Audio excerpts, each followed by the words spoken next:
Okay, we're rolling. Hey, welcome back to the How to Podcast series. It's Dave with you. I hope you're doing well. We're talking about YouTube and podcasting. There's going to be some gurus who are going to kind of roll their eyes. Severe eye roll. In 3, 2, 1.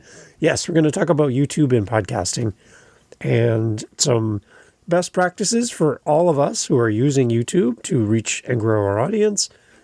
Whether or not you agree podcasting and YouTube are a good relationship, the fact is, there's a big audience on YouTube, and if you want to reach a big audience, you can't reach them by not being there. So I'm encouraging everyone in 2026, this new year, to consider your YouTube strategy, what you're doing there, and how you're working YouTube to bring more people into your world. The next episode after this one, I'm going to tell you how my YouTube strategy differs from many, and how I am breaking all of the rules that the gurus are telling you will not work on YouTube. I have proof. And I'm happy to do a screen share with you and show you. I have nothing to hide. I can show you that what those gurus are telling you about YouTube and how YouTube is not a good idea for podcasting. There's some examples of them being completely wrong. And they're just throwing hate on YouTube because it's cool to do. And yeah, I am still a lover of audio podcasts through and through.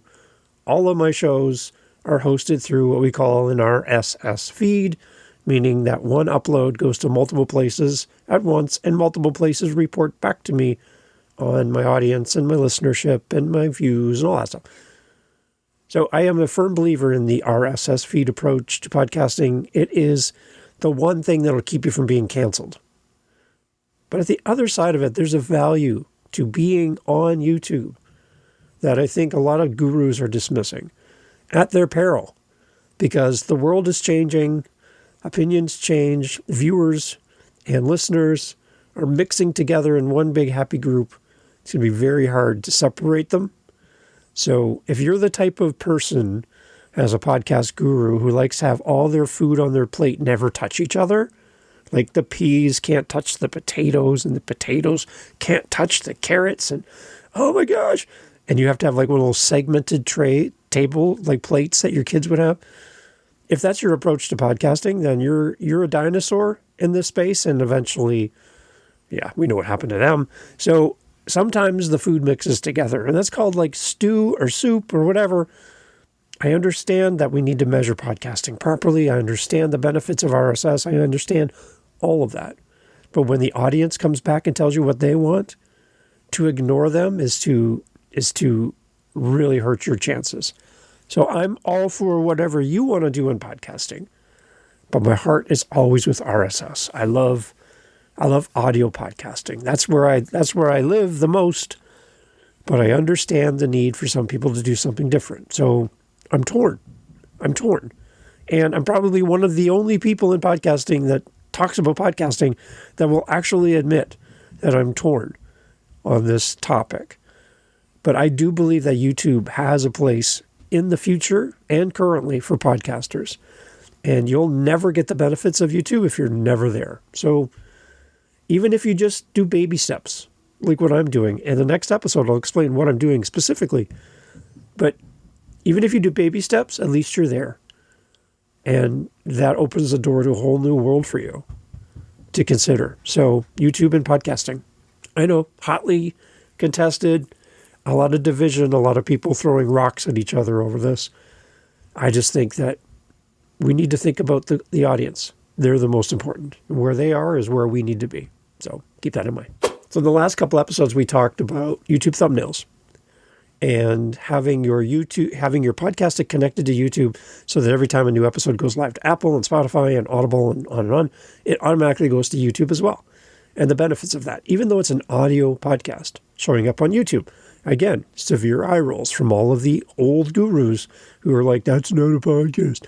So that's fine. Let them complain and whine in the corner by themselves. Their audience is leaving them in droves anyway. Don't worry about that. When we connect our podcast to YouTube, it serves up an audio version to YouTube, and we need to create thumbnails to create some kind of engagement for an audience to click it.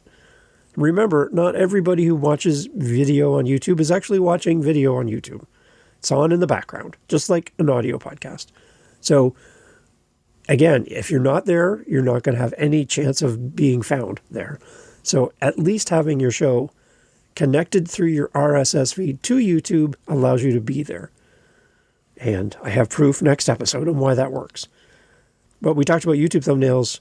We talked about kind of your approach to having playlists on YouTube and why that's a great idea. If you have a lot of episodes, you can group things together. Go back and listen to the last 2 episodes if you haven't heard those. And we break down that a little bit more. We're kind of focusing on YouTube here at the beginning of 2026. So go back and take a look, listen to those, and I didn't say watch. Go back and listen to those and see if you can apply some of these things to your podcast on YouTube. And if you have any questions about any of this stuff, you're like, it's great. I like listening to the show, but I have questions. Then reach out to me at howtopodcast.ca, and calendar's always there. I can always jump onto a screen share and walk you through something for you and for your podcast. Always happy to help. Today we're going to be talking about the little bolt-ons that you should also consider adding to your videos or your audio podcast on YouTube, to the file that goes onto YouTube. Things that you should add that increase the chances and the likelihood of better engagement, people binging your show, people sticking around, people following you, and building up a world on YouTube that if you don't use these tools, you're missing out on opportunities. So instead of letting YouTube decide what people are going to do after they watch or listen to your podcast, you need to direct the attention back to yourself by using some of these tools. We'll talk about them here on the show. Here we go. So talking about playlists, going back to one of the last episodes, we talked about there will be a playlist of all of these episodes around YouTube and connecting your podcast to YouTube and all that stuff all together in a separate playlist. So probably like YouTube and podcasters, or podcasters and YouTube. So you go to my YouTube channel for the howtopodcast.ca and you'll see it there with all my other ones. Be a playlist of just all these grouped together and make it super easy for you. Okay?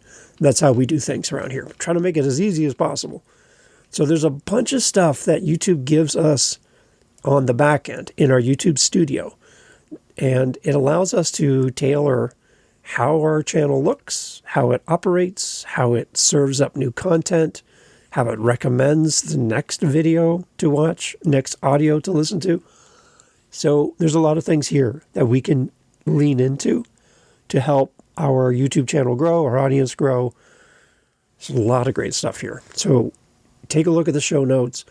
And again, you might want to listen to this again and listen to it while you have your YouTube channel up. And you can click through with me and kind of follow along as we go. So here we go. When YouTube has these great tools built in that offer engagement, that boosts what you do and how you keep your podcast audience watching and interacting with your episodes longer.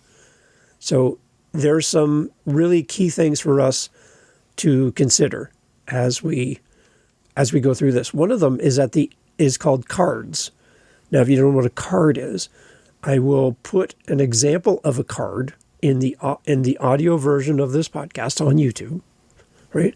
You'll see it right about now. So I'll make a little sound here. So right there, if you look at the top of your screen, somewhere on the screen, if you're on YouTube, you are going to see the card. And the card is simply that. It's just a clickable link that allows you to see related episode topics. So, for example, you could link to the next episode on your card. You could promote a relevant playlist. So all of the How to Podcasts series, or a specific playlist like the YouTube and podcasting playlist.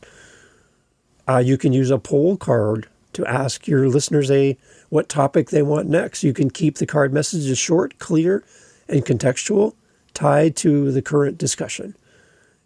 And then the timing for your cards, add the cards at a natural transition point, like right after a key insight, or stagger their appearance to avoid the audience being overwhelmed with multiple cards. Okay, so cards are a great example. And again, you just saw that on your screen. If you're watching on YouTube, If you're listening on Spotify or Apple, this makes no sense. We're focused on YouTube right now. So cards. The next one would be end screens. So on end screens, there's two different types of end screens for us as we work as podcasters on YouTube.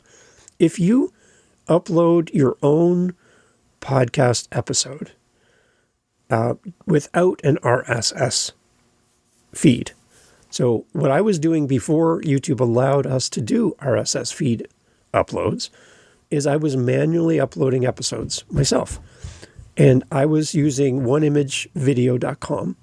I've been using that forever. And it takes a YouTube thumbnail picture and the audio MP3, and it blends them together, marries them together, and gives you a video version. Again, it's just an image, but it gives you a video version of the episode that you can upload manually. So it converts audio to video. It's free. If you've been using it forever, I love it. oneimagevideo.com. So I've been doing that. When I upload directly to YouTube, I get a different menu, a different selection of end screens than I do when it comes through my RSS feed. My RSS feed gives me a totally different look to the end screens. And I have to also make sure that if I am going to upload through RSS, that I go through and add my end screen to the video, because it doesn't do it automatically. So what are end screens? What do they do? End screens appear at the final moments. When you're watching a video or listening to a podcast on YouTube, they'll pop up at the end. And it's kind of like a menu of like where to go next type thing. And it can help you to promote other videos, playlists, subscriptions, or external links. It works really great. So some best practices for you as a podcaster: link to the next episode of your show or a related topic, a curated playlist. We talked about that before. Or related interviews. So if your guest has been on multiple times, you might want to click through to one of their other interviews where they were a guest on your show. Or if you've just had a judge on your show to talk about their book and you've had another judge on, then connect that, to the other episode, because the person watching most likely would be interested in another episode of someone else who is similar to that guest. There's a lot of great opportunities here. To take your hands off the wheel and not put an end screen allows YouTube just to suggest whatever they want to whoever is watching. I like the idea that I give my listener, my viewer, the opportunities to select, to stay with me instead of going off to somewhere else. So use your end screens. Include a subscribe button to show your channel audience in your end screen. Promote an evergreen resource as well. That could be a part of your end screen. And use a short call to action in the recording and as well in your end screen to help people stay with you longer. Keep this end screen visually clean. Use primarily one action item that you're asking your audience to do and a secondary option if space allows. And think about how you place the images of the clickable options on the thumbnail, on the image, because you don't want to put it on, like for example, if you have a picture of your guest, I don't want to put a clickable button over top of their face. That just looks a little unclassy. So I try to move them out of the way. If you go to mine, you go to livingthenextchapter.com and check out my YouTube channel. If you go here on How to Podcast or Dad Space, you'll see I'm using my end cards and my end screens to keep people with me longer. So that's one thing to keep in mind. We've talked about it already, but if this is your first time here, playlists are super important on YouTube as well. Quick overview. What do playlists do? They organize episodes by topic, season, or guest, enabling autoplay and structured viewing. So it's a great way to put a bunch of similar content together in bite-sized chunks instead of having, like this show's got over 500 episodes, Living the Next Chapter's over 700 episodes. By this point, it's just a wall of content. So if I can break them into smaller chunks, more apt for people to press play and stay in that playlist and listen through episode to episode to episode. So in my end screen, I'm going to link to my playlist if there's a series of episodes in a playlist that goes along with the video or audio you just partook of. That's what I want. I want people to stay with me longer by leveraging my playlist. Some best practices: Keep your topic-specific or season-specific playlists to guide your binge watching of your audience. Add every new episode to its relevant playlists and feature the most popular or newest episodes at the top, and then use consistent naming, like podcast topic and episode number, whatever. But make it look consistent. The other thing we can do on YouTube is we can customize our channel. So I'm calling you out. If you got a boring YouTube channel, it's time to do some work on it. There's nothing fancy about it. I would encourage you to have a channel trailer, just like we have a trailer in audio podcasts that lives up outside of the content available to everybody who comes for the first time. Your podcast needs a trailer as well on YouTube. So create a trailer for it. Make it a short video that presents the show's premise to non-subscribers. You want to bring people in right from the top. They don't know where to start, so let them know. And let them know you have playlists as well in that trailer. And a featured video is a great tool as well. It highlights for returning subscribers to surface the latest or most popular episode. And we can always watermark your videos to keep a subtle watermark to boost the recognition across your videos. So some of the people you'll see on YouTube have a little logo, kind of transparent or really faint in one of the corners of their videos. That's an option for you as well. But customize your channel. Don't just take it out of the box and put it out. Make it yours. Your colors, your look, your feel should match with your website, with your podcast, with your Instagram. It should carry all over the same theme all the way across into your YouTube channel. Keep that in mind. There's also subtitles and accessibility. So here's where I need to do better at this. This is one of the things on my list, is adding accurate subtitles to improve searchability and reach non-native listeners. We can use chapter markers in our episodes to give us distinct segments and help viewers jump to preferred topics. When it comes to chapter markers, this is a new tool that I'm working with right now and playing with. You can go check it out as well. But it puts chapters in your YouTube videos. We're not talking about Spotify and Apple right now. We're talking about YouTube.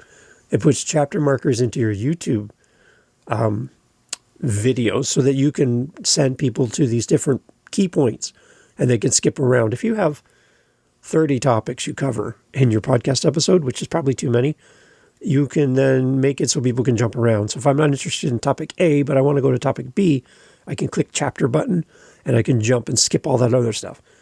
I would encourage you to do 30 episodes with one key item instead of one podcast with 30 items. It's going to help you. So keep that in mind. And in the next episode, I've got a couple other ideas for you on how podcasts on YouTube should be different than podcasts in audio. So just keep that in mind. So use those chapter features and that tool as well. That tool is called Blog, B-L-O-G, Fox, like the animal that lives in the forest, blogfox.ai. There's a free version. They obviously want you to pay for it, but blogfox.ai, I put a link in the show notes. That'll help you with your chapters in YouTube, specifically YouTube, blogfox.ai. I'll put a link in the notes. The other part, too, is we can look at our community tab, and I think a lot of people forget to look at this. One of the things I encourage all my guests to do is to jump into their episode on my show on YouTube and get in the comments, because the people in the comments are talking about you as the guest on my show.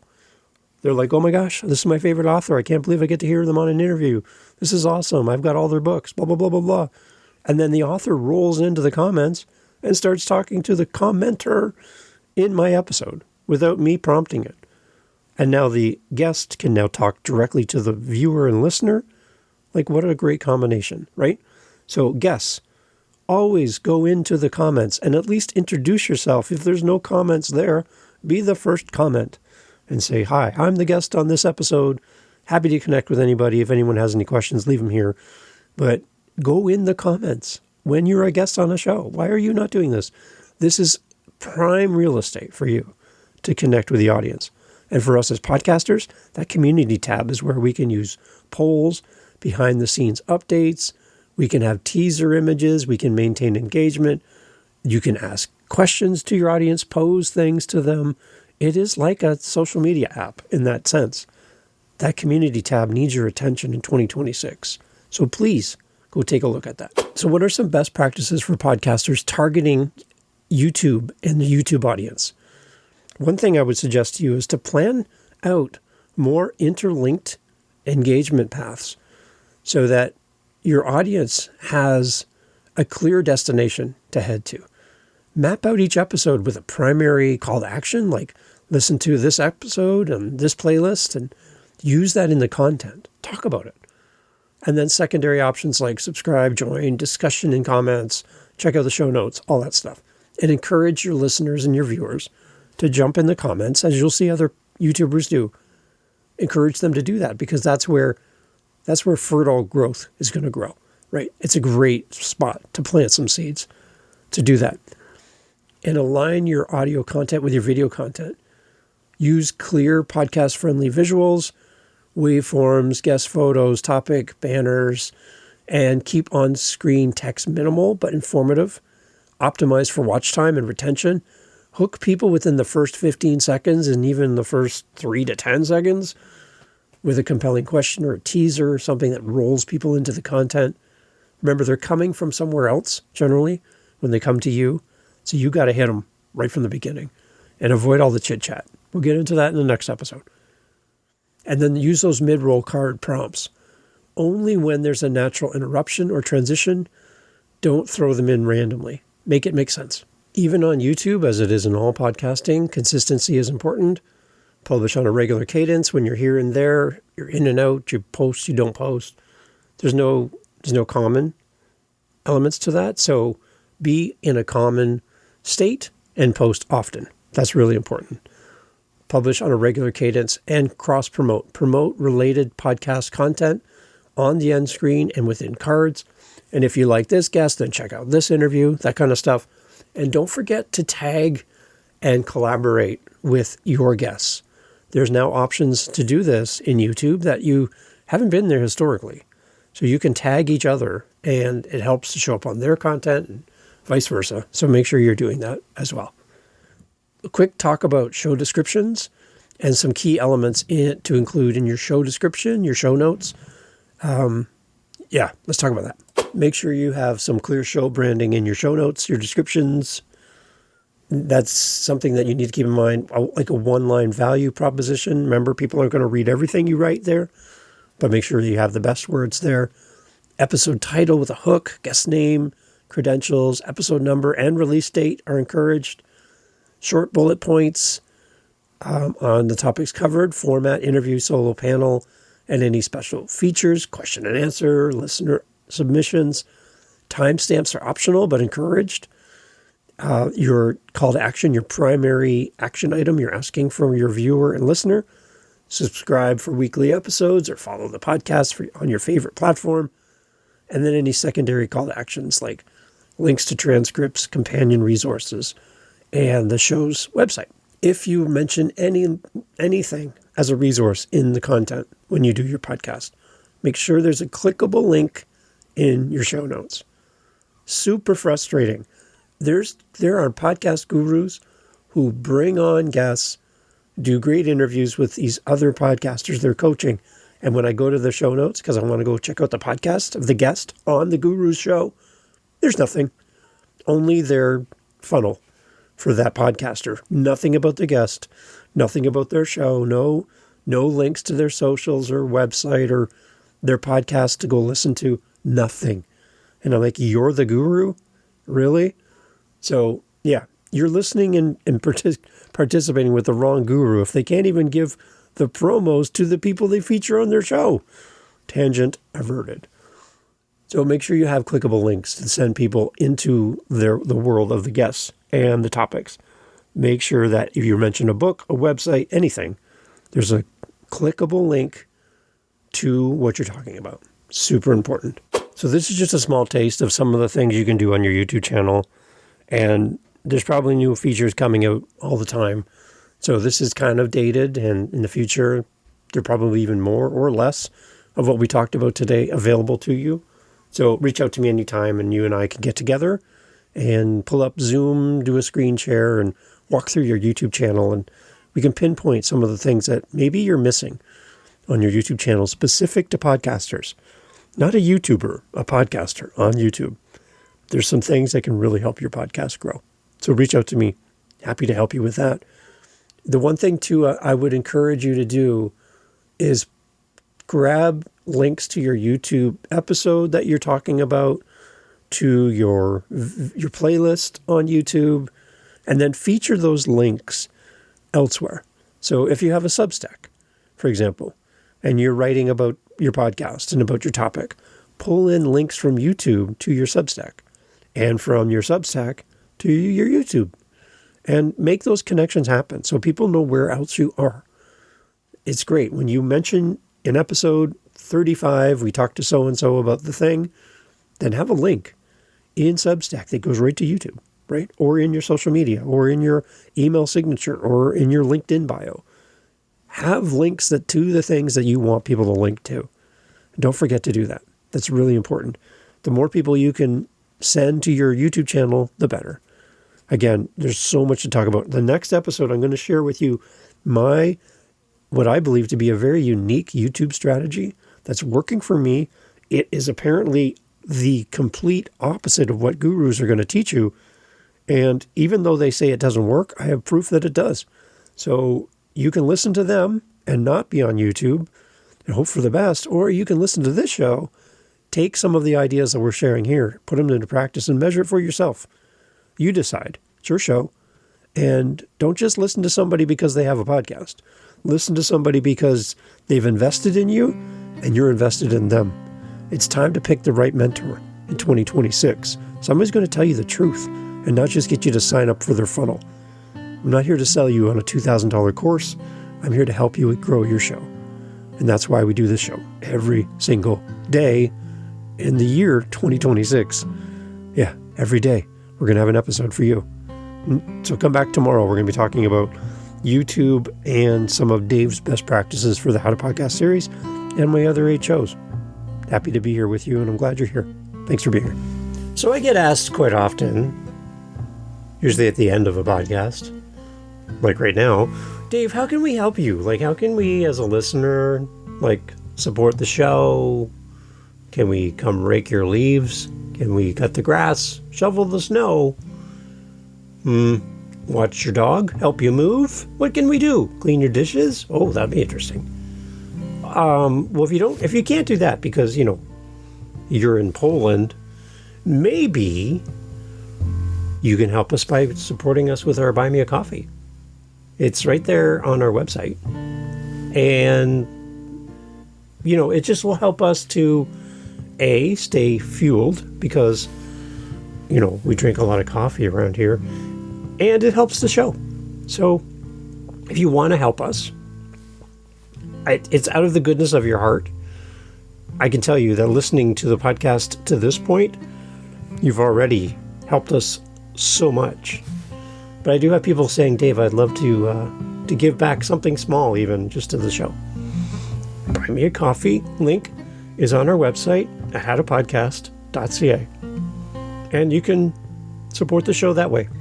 It would mean a lot to have you on our team supporting what we do here. If you find value in the show, then that's great.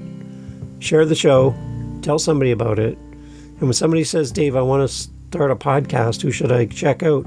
Oh, you should go check out the How to Podcast series because of all the great co-hosts and all the things that happen here, the meetups, everything. And I would appreciate that. And then fill our cup once in a while if you can. But again, thank you so much for being here and supporting the How to Podcast series. Take care. Talk soon. So the question, hey, you're still here. Good. Yeah. Okay. I see. I'm already jumping in. The question I got from a podcaster I'm working with is, what is the one thing I should look at on YouTube as kind of like the first thing and the most important thing on my YouTube channel to know how I'm doing on YouTube? And there's a lot to look at on YouTube. There's a lot of stats. There's a lot of information. I would tell you the most important is to look at the retention rate for your podcast. You want to look at the episode retention rate. it's going to make you sad when you first go there originally, because you're going to see that as a new podcaster with no audience and no community and no listeners and no viewers, you are nobody. And that's sobering, because we want to be somebody, right? When you look at your stats and look at your episodes, even with 500 plus episodes, I'm not where I want to be. I'd love to see it grow, but you can learn a lot about your audience by simply looking at the retention rate, which simply means how long did somebody listen to your episode? How long did they stay around? That's why I'm doing this little Q&A at the end of the show. Like we should be done right now. We should be gone and on to the next thing. But I'm adding on a specifically pointed piece of content only available to you as a bonus at the end of the episode to keep people listening longer. And the people who don't know about this content, they don't get this content. I'm not releasing it anywhere else. It's just you and me. So I'm doing this on purpose to drag people towards the end of the show and hopefully keep them with me longer. You're still here, so it works for you. So I want this to work for more people. So think about adding a little bonus thing at the end. Some people will do clips and mistakes and bloopers. And who cares about bloopers? I want to give you something of value, not my trash. So that's kind of my approach. You do whatever works for you in your show, but for me, I'd much rather give you value than garbage. So for me, I put this at the end. I want people to listen longer. The bonus to this as well would be YouTube is going to tell you about content that's doing well on YouTube that might not be doing well or as well in audio. So like I've released episodes on YouTube, and I've seen when I compare my YouTube numbers to my audio numbers, I know they're two different things. I know that. But I can see that this episode with this guest did better on YouTube than it did on my audio players. So I might want to do more work to promote this in the audio world, because there's something about the content that people like. So it just gives me a chance to reflect and go, maybe I'm missing an opportunity here to promote something that's working on YouTube, and vice versa. If it's really working well in audio, but it's not doing that well in video, then maybe I can play with this as well. So you have something to compare something to. Here's the danger though. A view on YouTube is like a microsecond counts as a view. You know those auto playing videos that just start playing after you watch the last video? They actually count for that creator, even though you didn't watch and you skipped through or stopped. They still got a click. They still got a stat. So don't be too worried about what's a view on YouTube compared to what's a listen on Apple, because it's not really fair. But look at the big picture of the content. And if something's doing really well somewhere and not doing very well somewhere else, it gives you a chance to reflect and kind of go, okay, maybe I could do this better, or maybe this needs my attention. So use that as a guide. That's what I'm encouraging you to do, is keep that in mind as you look at your stats. Okay, so retention, and watch for anomalies, watch for special things happening, and use that as information direct from your audience on what you should do next, or do more of, or do less of. Keep that in mind. If you ever have any questions, howtopodcast.ca. Take care.